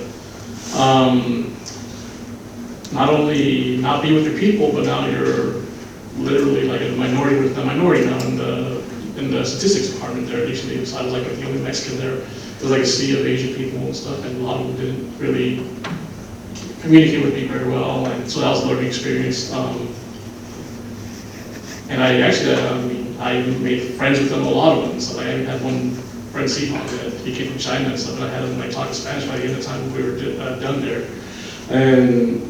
But I was growing up in that kind of environment where I didn't trust people because you couldn't wear blue because the Latinos would get you, you couldn't wear red because the Latinos would get you, and blah blah blah, so and so on. So you grew up with a distrust of other people, and so when you went to a 4-year and now you're just in that still mindset, but no, you don't feel like it's that bad anymore. You feel like you let your guard down finally, and so it was a growing experience for me. Okay, yeah, you can, and that contributed to me not asking for help right away. And after a couple semesters, I could find okay, maybe I need to get help. It's not that bad to ask for help. And so I started barriers was myself as well. Also, my biggest barrier was myself. And so I finally told myself, okay, I can ask for help. It's not that bad. No one's going to judge you for it. And so I started asking for help. I started reaching out to study groups. So after the first 2 semesters, I was not doing very well. I got with a study group that we took classes all the way through 4 years that I was there at UC Davis, and that was a nice experience. Like I met someone that was a Catholic from Palestine, I met someone from Nigeria, like all these other places in the world, and they were talking to me about all this. I was like, wow, like I never knew all that. It's like, and I told them about my parents are from Michoacan and all that, and shout out Michoacan to the rest of it. But like just like being able to like let your guard down and like let yourself express who you really should be, not what you're guarded to because of where you grew up and stuff. And then the imposter syndrome. It's like I said, I got into it, but I still felt like I didn't belong because of where I came from. Like I talk a certain way. Right now I'm in a professional setting, but like if you see me out in public or at home, like I talk like a Chicano and stuff like that. Like I'm a Niners fan. I like to like trash talk and stuff. So just learning the code switch. Okay, this is your professional face. This is like how you should talk in front of public. Don't talk like a gangbang or something. And that's I wish I'd gotten the chance to answer this question, like who was like the one that a person that helped you was Dr. Retention and stuff. And when I got my job here at COS, the first thing he brought me to his office, like, hey, you can't talk like this no more. You gotta talk professional now. Read more books, like increase your English. And so like I had that professional, because he had been here for a while now at that point. I actually knew him since I was in middle school, and so he saw me literally grow up into like the professional I was, and he always kept on giving me advice, like, hey, I know where you come from, and know like all the stuff you've gone through, but now it's time to be a professional and start like leaving that kind of past thinking behind it. And so that was my biggest hurdle, was just myself and my upbringing. Because I'm very proud of my heritage. I'm proud of where I'm from. Like people will say like, where are you from? I'm from West LA. It's south of Fresno. I don't care. Like my blood, sweat, and tears is in the ground. I worked farms here. Like I went to school here, and I raised my family here. And I don't want to be buried here one day. I love West LA. And it's not a popular thing to say because there's not much to do here in West LA. But I want to increase this region to where people can make their own families here, and because it's a great place to live. And whether people don't see it or not, I feel like it's a great place to live, and I want to. And I'm glad I get to work at COS and be able to have that pride of like where I'm from, like, and help people see that as well as the students. Thank you guys. So as we transition to our student questions, I'm not sure if you guys are getting kind of your back curtains, if you guys would like to kind of take a little kind of stretch. I'm also going to try to see if we can put the temperature up a little bit, because I'm not sure about you guys, but I am freezing. All right, so if you guys feel free to, kind of stretch up. We've been sitting for a little bit over an hour past as well. If you guys would like to do a little stretch. All right, friends, no tengan pena, don't be shy. If you have a question, please raise your hand and I will come to you, or Leah will come to you if you're on that side. All right, Montserrat, we have a question over here. Awesome. And while we wait for Rose to get to the question, I just want to say thank you to our panelists. So we want to give them a round of applause for their great a lot of highlights. I think everything that you guys were saying, I wanted to stand up and say amen, because it is something we preach to our students here at COS, and hopefully hearing it from you, I think makes a big impact, because sometimes when they hear it from the same person, it is not as effective. So definitely hearing from you is great, and we thank you all. I'm so happy that you all came here today for the students. I do want to tell the students after this event, we do have resources, exactly the resources they're talking about. They're going to be outside for you. We have information about scholarships, all the different STEM-related programs, transfer center. So please don't just leave after. Make sure you hang out, and we have some refreshments for you as well. Okay, so we'll take our first question. Also, students, in the interest of time, we ask that you direct your question to one of our panelists. And if you guys need a little bit of support, we ask that our panelists please identify themselves, whoever would like to take that question. So, Montserrat, please get us started. My name is Montserrat, and my question is, are there any specific programs to help students with career exploration and job placement? Is there a panelist you would like to ask, or would you like to? Okay, panelists. Can we get one lucky duck to volunteer to answer that question? I'm gonna try. So, I know the COS is a career center. We have one next to my office in Tulare. I'm sure the Visalia campus has one, so you could go there. I'm sure they can help you place you wherever, whatever type of job you're interested in. My other suggestion will be talking directly to where you want to end up. So like, let's say you want to be shadowing at a clinic, show up and say like, hey, I'm a COS student, I would like to volunteer here. Putting yourself out there and showing face is better than just writing an email or just put like a message on LinkedIn. Show up. My first job teaching, I was driving down to a community college that I used to pass all the time. And then I was like, I love teaching. I parked and then looked where was the microbiology professor, and I was like, hey, I would love to help you teach your class. And it was volunteering first, but then they offered me a job. So just show up to the places that you want to be at. Show up. I just want to piggyback off of Erica. I mean, like, Cahuilla Delta, you guys see how huge, ginormous that facility is. Literally walking through the front door, you have people that will guide you to those places and spaces that you want to be. And you fill up this room with the exact same people that are there, but just don't be shy. Go out there, and if it's something that you're super passionate about, unfortunately I got some advice by somebody, closed mouths don't get fed. This is essentially what I was told. And it's true, speak up for yourself, really advocate, because no one's gonna be living the life that you're living except yourself. And so I definitely, show up, show out, and show why you wanna be there. And it's just simple, and don't be intimidated by any of those resources, like she mentioned, to go in and ask for that help, so. The worst you can say is no, and you already had that before you even showed up, so. Thank you guys, and I do want to take an opportunity to do a shameless plug for a career center. We're actually located right across the hall from the EOP office, and maybe you've identified a major like sociology, biology, but it's like, now what? What can I do with this major? That's where we come in to kind of help pinpoint and identify certain jobs that you could select with your given major. All right, folks, let's go ahead and move on to our next student question. Again, please don't be shy.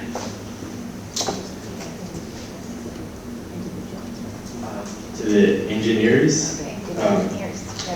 So I hear it's a lot more difficult for transfer students career-wise because students who go directly to a 4-year have more time to build connections and all that. So do you think that's a real concern? And if it is, how would you overcome that? You guys can both answer. They're wrong. First of all, I think actually being at COS positioned me better for jobs than if I had gone to a traditional 4-year, especially if we're talking about the big schools, UC Davis, UCLA. You hear that you're a small fish in a big pond, right?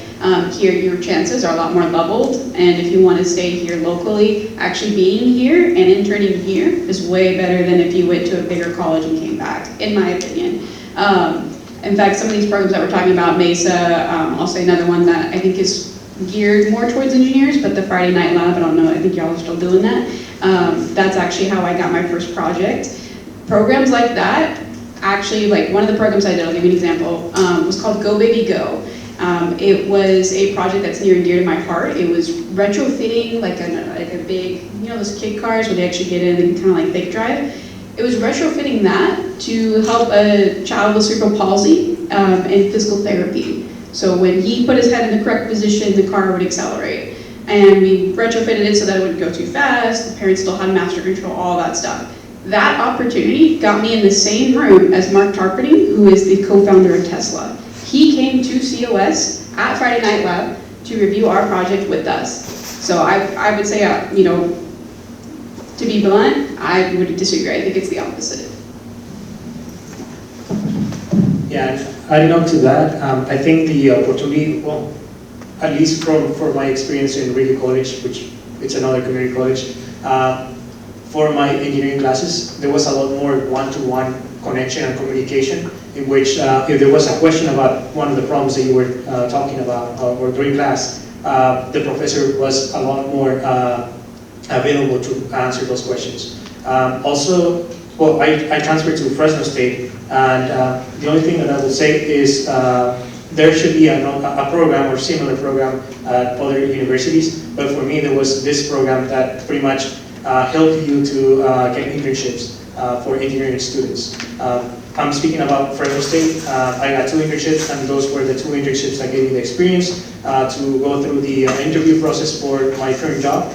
And also some of the skills that I have, I still apply them. So if you go to community college, you're going to save money. You're going to have better communication with the professors. Your questions are going to be responded or cleared, I believe, faster and better. And once you go to or transfer to a 4-year university, there's not going to be any walls or any barriers for you, except the ones that you want to be for you to be there. There is going to be a lot of communication with professors as well, other students. They're going to guide you through the process to apply for internships or any other programs. So just networking is going to get you anywhere. It's just speak up, that's all. I just want to clarify and add, my internships actually started here at COS, not at Fresno State. So just because we say, hey, we got internships at Fresno State, mine actually started here at COS. So there is a little bit of a stigma where, we think community colleges don't get internships because you're too low in your career as far as academic-wise. But I got an internship during my 2nd year at COS, so don't let that be a barrier either. Someone telling you that you're not experienced enough or you don't have the credits enough for that. Thank you for pointing that out, because we hear that a lot from students, so that was a great question. Thank you. Any other questions? Don't be shy. There we have one, we have 2. Okay, Rose, you're the First, friend. chosen one over there. I'm gonna hop over there. I'll help you, I'll go across. Right.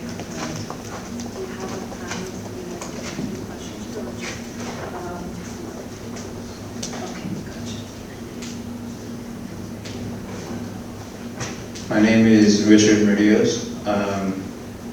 One of my questions is, being a first gen, is that were you ever afraid to move away from your family or hometown as you pursue education? Would anybody like to tackle that question?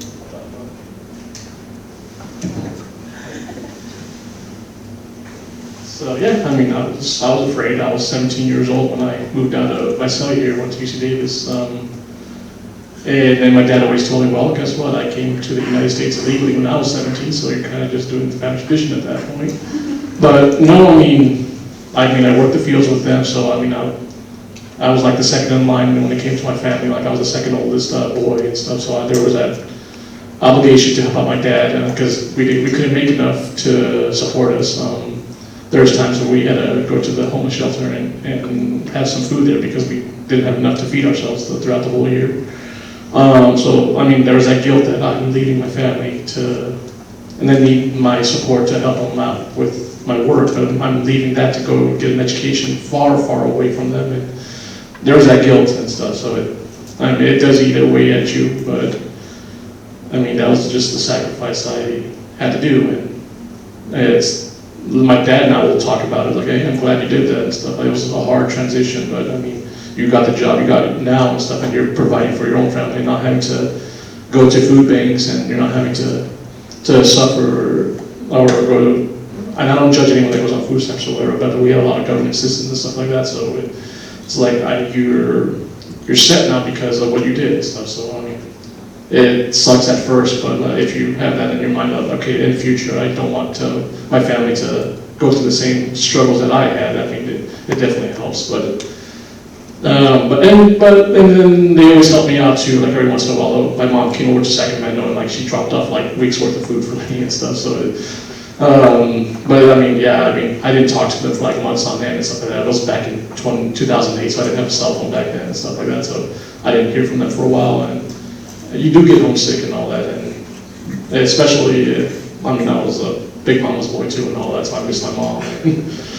But yeah, I mean, it's a transition, and you gotta really be, don't be afraid to talk about like your struggles and stuff like that. I went to the mental health like center there at UCLA sometimes. Like, hey, I'm kind of struggling. Like, I miss my family, and so don't be afraid to like voice your like what you're going through and stuff. And we have mental services here too and stuff like that. Like, if for anyone that's like going through that right now that needs to talk, and like don't be afraid to talk. Really quick, that's included in your tuition fee, by the way. No matter what university or school you go to, they typically have counseling services like therapy counseling services. So don't be afraid. I also went to therapy during college. It helped a ton. Yeah. Sorry, I also went to therapy. So I just piggyback on what they're saying. It is scary. It's going to be hard. Definitely worth it. All the things that are worth it are scary and hard. Just think about that. Yeah, I was gonna say, as a student, you qualify for like Medi-Cal, CalFresh, and Medi-Cal offers great resources as well. So if you don't find stuff that are like relating here on campus, but like it is including your tuition, you can also seek those services through your healthcare as well. I mean, we all have we've gone through the imposter syndrome, anxiety, and so it's always nice to just have that assistance to seek through. And just to kind of piggyback, you know, I was super scared of leaving my house. I mean, my mom's here, so obviously you can tell, you know, it's really, I have a really close relationship with my mom. But, you know, the places that I've gone to, you know, for school, my parents have followed me, and it's like, how the heck did you figure this out here by yourself? My sister moved to Monterey without having a single family member there, and my parents, now that's like their new vacation spot. So it sometimes takes us to kind of dig those little tunnels in those areas to have our family expand to those areas as well. So sometimes we have to be the driver, I don't know how to say that. Yeah, that.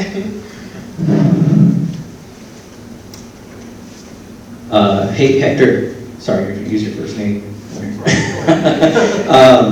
Question. So you had talked about kind of like the neighborhood background. So obviously I have the same background, we're probably the same generation.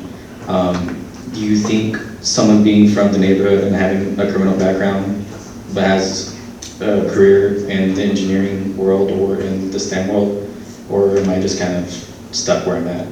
Oh man, you gotta. I've met people that when I was at UCLA was an ex-con and stuff like that. I want to be like a Christian, like as long as you repent and all that, and like you're showing like genuine, like, you know, I left that behind in the past and stuff like that. I mean, there are good people that are gonna judge you and stuff like that. That's unfortunately not gonna like disappear or whatever. But like you show the initiative, like take initiatives, like go look out for these opportunities, like, and show it in your resume, like, hey, I'm trying now to change what happened in the past, and he won't give you that chance and stuff. Like I've met a lot of people that screwed up like in the earlier years, but now have turned it around and stuff.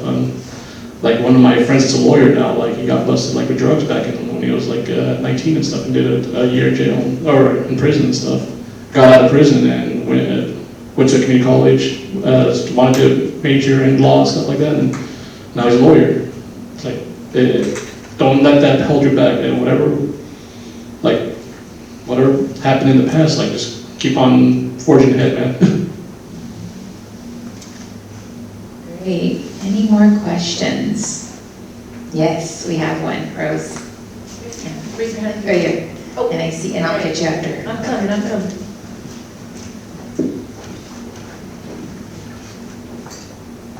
Hi, different families. My name is Kenya De Jesus. Currently just started my second year here at COS, and I'm majoring in biochemistry. However, I've also considered engineering, and I feel like I've been feeling the pressure that I need to decide what I want to do before I transfer. And my question is, because I've been told that applying for internships or programs is a good way of finding to get experience. And however, my question was, what advice would you give to someone who's applying to internships or programs for the first time? Because I feel like I've been kind of scared, like, what should I talk about? Like, you know, what can make me stand out, especially since it's my first time doing this. I think what I want to say here is that you need to learn yourself, and you have a story. And figure out what your story is and how you are different than everybody else in COS or everywhere. Because you have a story. Every of you guys have a story. And you guys have to just figure out what makes you different.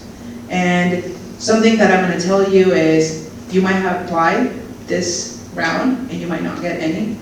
Apply again and apply again, because you hear, like, you just got to keep applying. And at some point, sometimes it's just like it was not your year. It wasn't meant to be. The other thing that I just want to say is that if you need anyone to look over your essay, or I can show you what I wrote about, I'm happy to share those resources with you if you want to connect, and I'm happy to read your essay, and I'm sure ISIS also is willing to do that. I think you might have more advice too. I think what Erica shared was about telling your story. I think you get good over time because you're going to write a lot of essays, like personal statements, applying. So I got good at telling my story, but also you want to personalize each application. So why you're applying to a certain company or program, like why is that program so special? Like how would it help you advance your goals? And when you write about your goals, be very specific, because they want to feel like they're helping someone who has a vision. So even if you're lying, sometimes I'd be like, oh my God, like this feels outrageous. Like I don't even believe in myself. But and this is what we say about like dream big. Like whatever you put there, like say, I don't know, if you want to be biochemist or do research or be a doctor, like write that out, right? Sort of like your vision and how you have it lined up and how this program will help you. I think that really makes you stand out, but also letters of recommendation. So those letters can come from counselors, could come from professors. So that's why we talk a lot about having that connection and talking to your professors, because it really does make a difference, especially if you want to go to grad school or do something post-bachelor. Those letters of record would be important. So that would be my advice. And I wouldn't necessarily call it lying. I would call it dreaming big, right? Because right now you all like want to become an astronaut, and you might not 100%, but what if you get there and you're like, holy smokes, I want to become an astronaut. So keep your options and your mind open, and I don't call it lying, I said like dreaming big. Yeah. Another thing too is, just apply. Sometimes, well, you hear your friends talk about doing internships, and all it takes is applying, and sometimes the internships or the industry that you're applying might be completely unrelated to what your actual goals are. But what you're getting is skills, okay? Kind of putting your work ethics in practice. I know I did quite a bit of internships that were not related to what I'm doing today. I work with plants, grapevines, I work with cows, I worked at a hospital clinic, like, completely unrelated internships to what I'm doing today. So it's just, getting motivated, having a vision, and just applying to whatever is available, to be honest. So keep it up. Sorry, because it's like, you get one thing. Getting the first thing is the hardest thing. Once you get the first thing, then the next year you can say, like, I've been an intern here and here, even if it was nothing related, and it's like a snowball effect. Once you get one scholarship, that's the hardest to get. Then you just, people are like, okay, people believe in her, well, why wouldn't we? Does it make sense? The hardest thing is to get the first one. So just go for it. Thank you for your advice.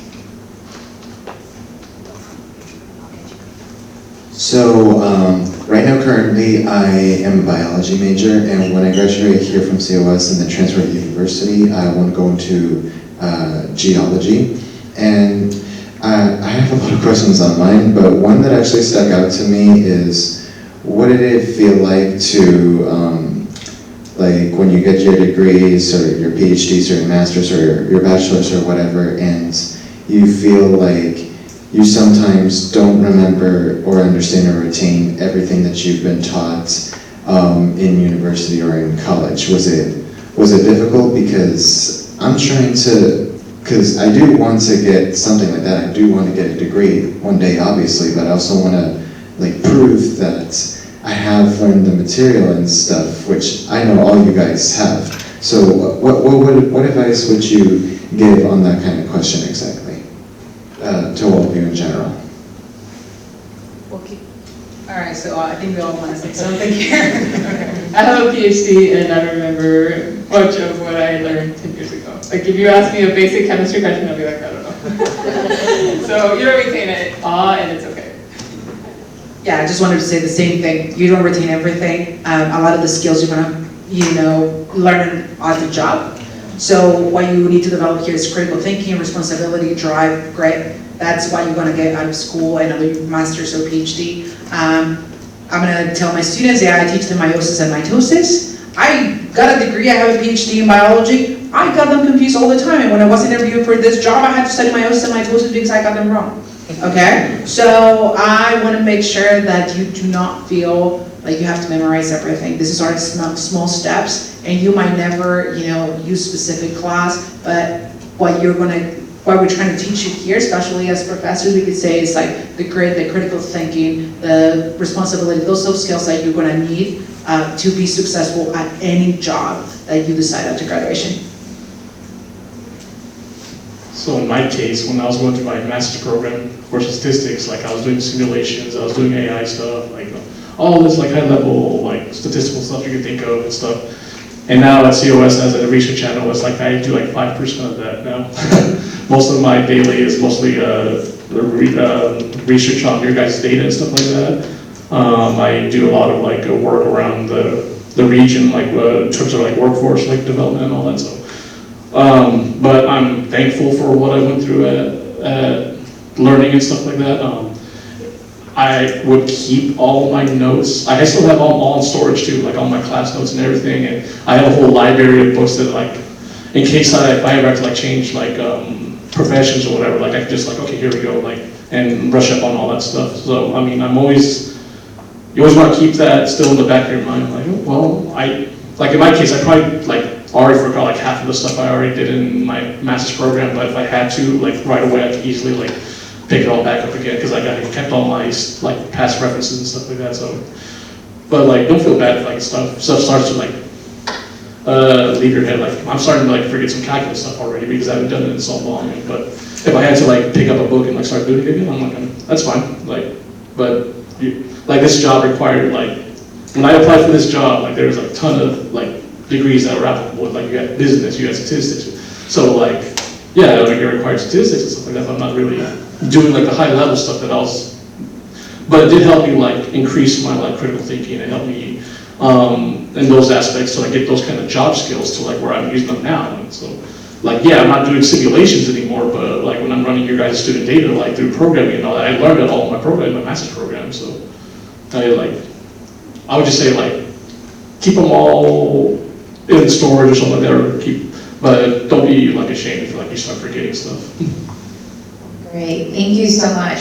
So we did have another question, but we do want to also allow the students to go to the resource fair. I know some of you from the panel need to go. However, most of the panelists are going to hang out outside. So if you guys have additional questions or you were too embarrassed to ask in front of everybody, you can definitely reach them out. I think most of them are willing to share contact information as well. If you have questions about networking. So definitely hang out with them outside, and then you guys can ask your questions. But thank you everybody for coming through. Like I said, check out all the resources that we have outside specifically for the topic that we talked today. And also don't forget to get your sandwich before you leave, okay? And don't forget to do the survey, because if you don't do the survey, we don't get to do this again next year. So survey, all the QR codes outside. Thank you to our panelists. Let's give them a round of applause again.